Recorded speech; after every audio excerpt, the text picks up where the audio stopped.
Excited ka na talaga na iiwan mo ko rito? Namamaos niyang sabi dahil galing ito sa pag-iyak. Narito kami sa loob ng aming kwarto, tulog na rin ang mga bata. Tinabihan niya ako rito habang naglalagay ng mga gamit ko sa maleta.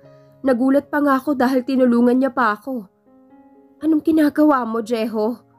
Takang tanong ko, ngumisi ito. Tinutulungan kitang magsinop ng mga gamit mo. Sagot naman niya. Nang matapos na nitong mailagay lahat ng mga gamit ko, ay saka niya ito binitbit palabas ng kwarto. Jeho, saan mo ba dadalhin niyang maleta? Sumunod ako sa kanya. Palabas na ito ng mansyon. Sinundan ko talaga siya at inilagay na talaga niya ang maleta sa loob ng sasakyan nito. Ngayon naman ay ngumisi ito ng nakakaloko. Nanlaki ang mga mata ko dahil sa ibang klase ng paninitig niya. Kinakabahan ako. Gusto mong umalis, di ba, sweetheart? So this is it. Aalis tayong dalawa at sa akin ka sasama. Akong masusunod sa atin dalawa and not you. Madiing saad nito.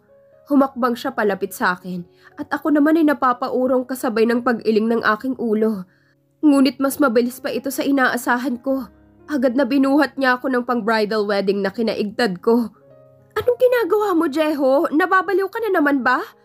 Impit na pagsigaw ko rito dahil sa sobrang inis ko sa kanya.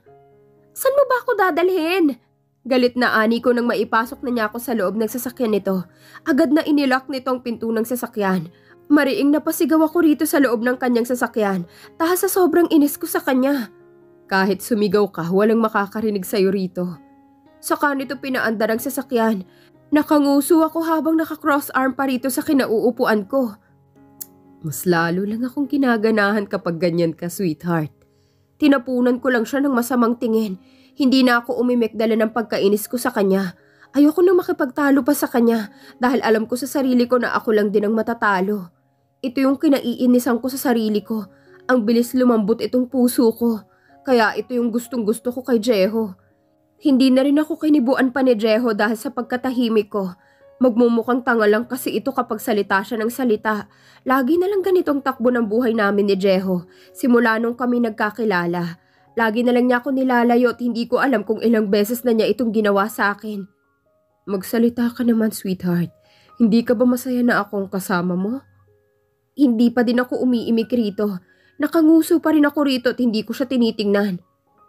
May problema ka ba sa akin? Bakit hindi mo sabihin para maayos natin to? Galit ka ba dahil ba kay Dea? Huwag kang mag-alala, ikaw ang bubuntisin ko. Pagdidiin niya.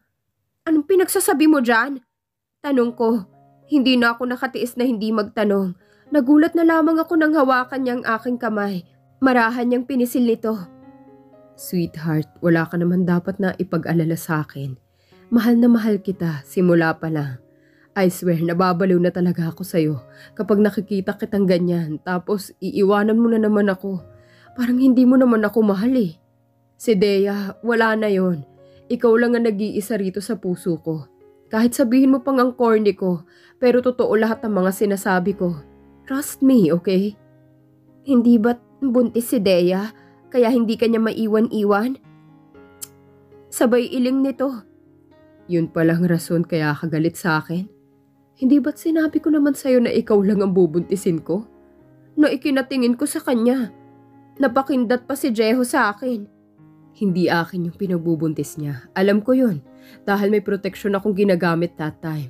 Nasampal ko agad si Jeho dahil sa nabigla ako. Aray naman, sweetheart. Nasa punito ang pisngi niya. Nagdadrive ako eh. Kalma ka lang. Dahil mas na-e-enjoy naman ako sa'yo eh. Dagdag pa niya, talaga namang nangiinis pa ito.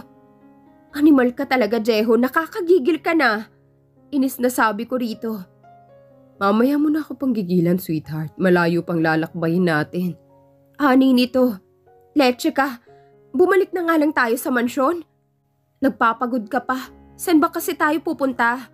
Naiinip na tanong ko. Doon tayo sa paraiso. Agad niyang sagot. Animal talaga tong Jeho na to. Dati sa heaven, ngayon naman sa paraiso. Ang dami mong kalokohan na nalalaman. May lugar ba na ganun? Noon sa heaven mo ako dinala, ngayon naman sa paraiso. Baliw ka talaga. Singhal ko. Ang init palagi ng ulo mo sa akin, sweetheart. May laman na ba yan kaya ka palaging galit? Kaya gusto mo kong panggigilan? Nagtatakang tanong niya. Wala tong laman. Giit ko. Are you sure, sweetheart? Malambing niyang tanong. Oo, tipid kong sagot. Don't worry, lalagyan na natin yan. Dagdag pa niya. Tumahimik ka. Ang hirap kaya manganak, no? Basta gagawa tayo. Huwag ka nang umangal. Pamimilit pa nito. Hindi na ako umimik dahil pakiramdam ko'y inaantok na ako. Gusto ko na lang talagang galitin si Jeho pero siya patong nangiinis sa akin. You want to sleep? Pwede kang matulog sa lap ko. Mag-iinerte ka pa ba? Inirapan ko ito. Jeho naman, pwede bang tigil-tigilan mo ako? Ang kulit mo. Inihinto niyang sasakyan sa may gilid ng daan. Bakit tayo huminto? Bahagyang nilapitan niya ako. Ang lapit ng mukha nito sa mukha ko. Nakangising nakakalokong pagtitig nito sa akin. Namumungay na rin ang mga mata nito nang magtama ang aming mga paningin. Napasinghap ako. I love you, sweetheart. Hindi mo alam kung gaano ako kasaya dahil kasama kita ngayon. Gusto kitang masolo. Kaya kita inilayo. And this is my plan. And don't worry. Alam na ito ni Lola at siya nang bahala sa mga anak natin. Kasabay niyo ng pagdampi ng labi niya sa labi ko. Saglit lamang ang halik na yon. Agad din na muling itinuon ito sa pagdadrive ang atensyon at hindi na ito nagsalita pa. Napanguso ako. Halik lang pala ni Jehong magpapawala ng galit ko. Ano ba yan? Kaya mahal na mahal ko tong lalaking kasama ko. Lihim akong kinilig dito. Napatingin na lang ako sa may bintana ng sasakyan upang hindi niya mahalata ang pamumula ng aking pisngi. Lumipas pa ang mga oras. Narating din namin ang lugar. Hindi ko alam kung anong lugar ito, basta narito na lang kami sa may tapat ng bahay. Hindi naman ito gaanong kalakihan dahil simple lamang ito. Bumaba kaming dalawa ng maiparada nitong sasakyan.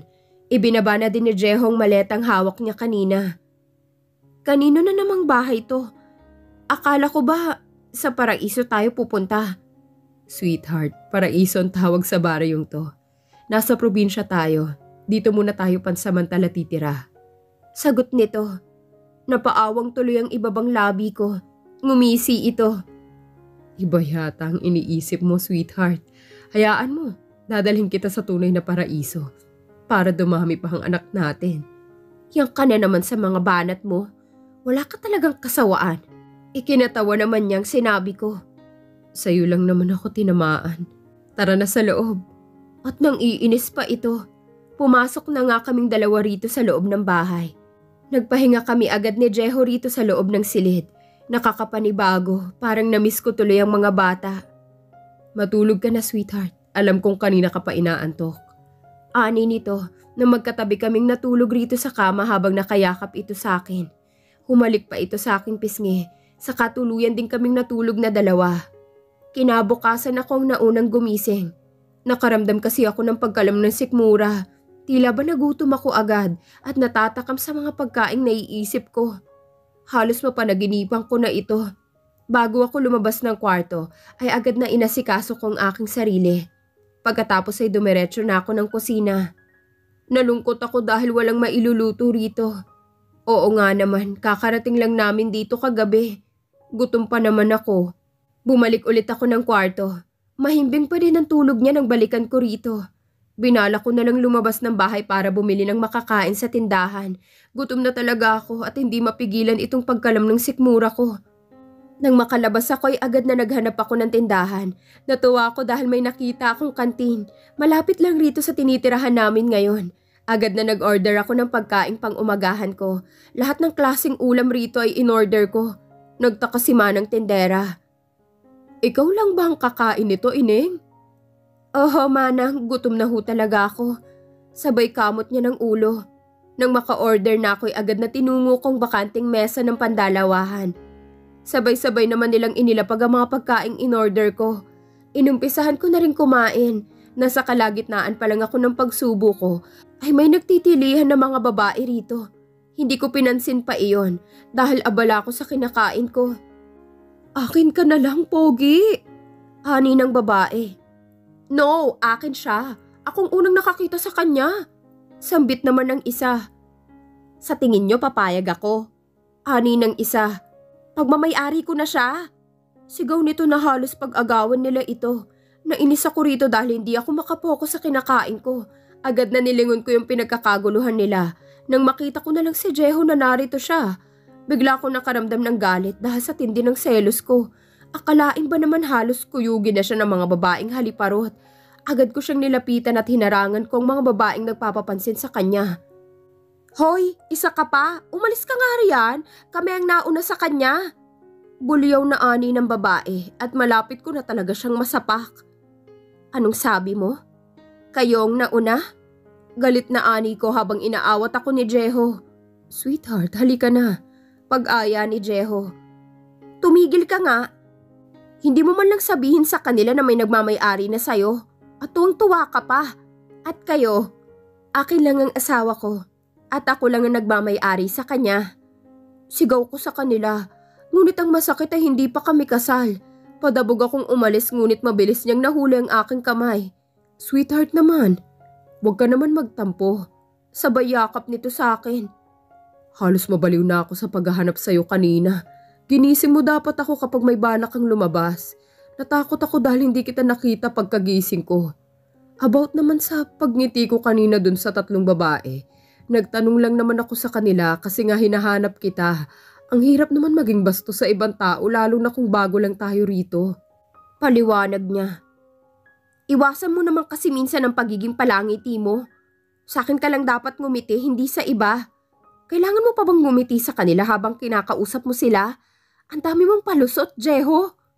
Kumalos ako sa pagkakayakap niya sa akin. Nagulat na lamang ako nang buhatin niya ako. Ibaba mo ako, Jeho, nakakahiya ka naman sa ginagawa mo. Ani ko. Ako tuloy ang nahiya sa ginagawa niya kahit may mga tao kaming nakakasalubong rito sa daan. Inuwi niya ako rito sa bahay. Bumigat ka, sweetheart. Puna nito nang maibaba na niya ako sa sopa. Tinabihan niya ako sa pagkakaupo ko rito sa sopa.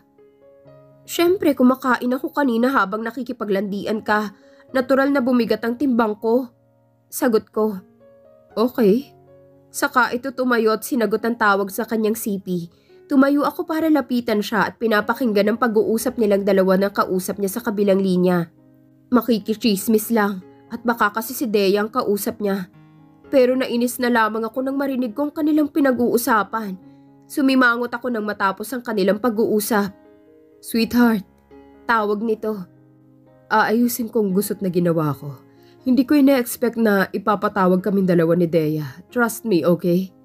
Sabay halik niya sa akin labi, ngunit dampi lang yon. Hindi na kami tuloy nagtagal pa rito sa probinsya dahil sa biglaan ng pagtawag ng kanilang mga kinuhang ninong at ninang nila sa kasal noon. Mga bigating stockholders na galing pa sa iba't ibang kumpanya. Bumalik kami agad ni Jeho sa Maynila dahil bukas na bukas ay imimit nila ang mga ito.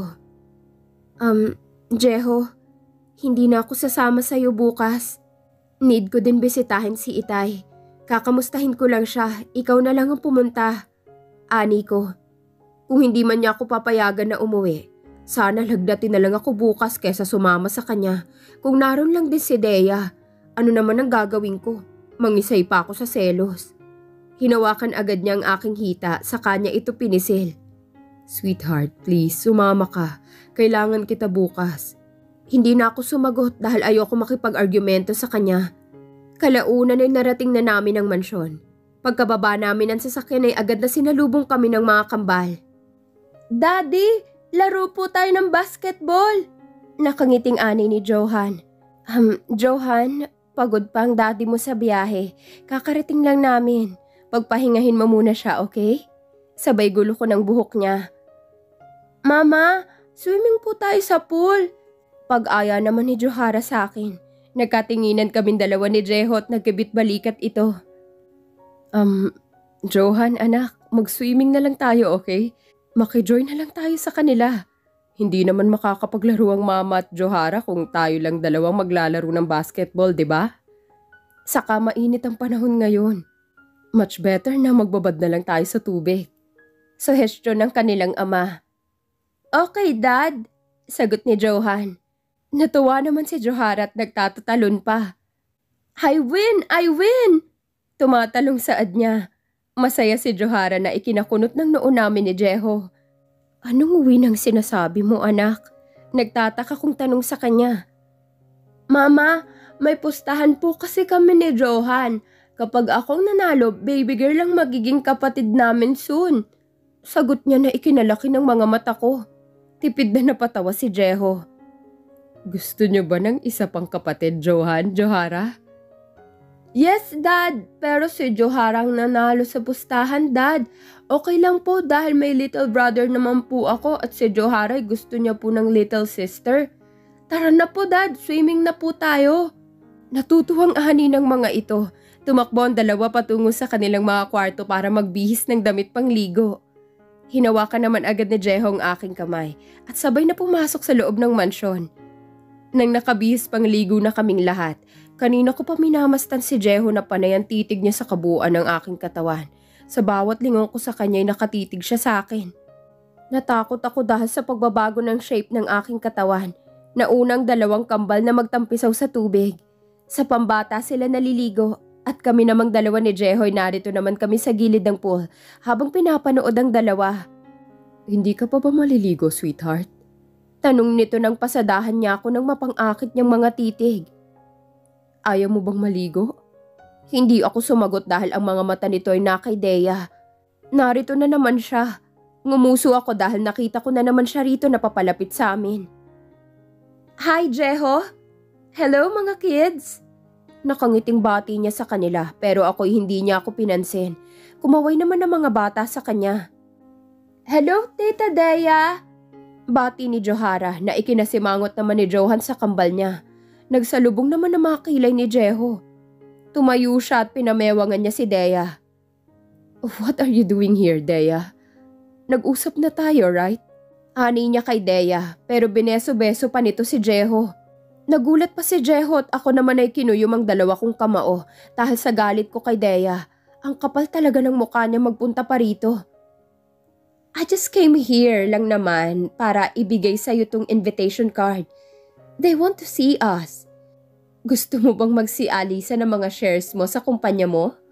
Mga bigati na mga yan, lalo na si Mr. Flores at si Mrs. Silvestre. Na ikinalaki ng mga mata ko, kaapelido ko siya. Small world. May kamag-anak pala ako na mayaman. Tumayo ako at bahagyang niyakap ko si Jeho na ikinainis naman ni Dea. Nginisian ko siya. Nakanguso siya habang ako'y nakangiti. Pinaglandas ko pa ang aking kamay sa malapad at matipuno nitong dibdib. Hanggang sa umabot ang aking kamay sa nagtitigasang abs ni Jeho. Peking ngumiti ako kay Dea na ikinaigting ng kanyang panga dahil sa inis niya. Dea, natahimik ka yata. Gawan, kausapin mo na si Jeho. Pangiinis ko sa kanya. Ngumisi ng nakakaloko si Jeho na parang may binabalak itong gawin. You're driving me crazy, sweetheart. Ani niya na nakatitig ang mga mata niya sa mga mata ko. Inumpisahan niyang halikan ng mga labi ko sa harapan ni Dea at tuluyan na itong nainis sa amin.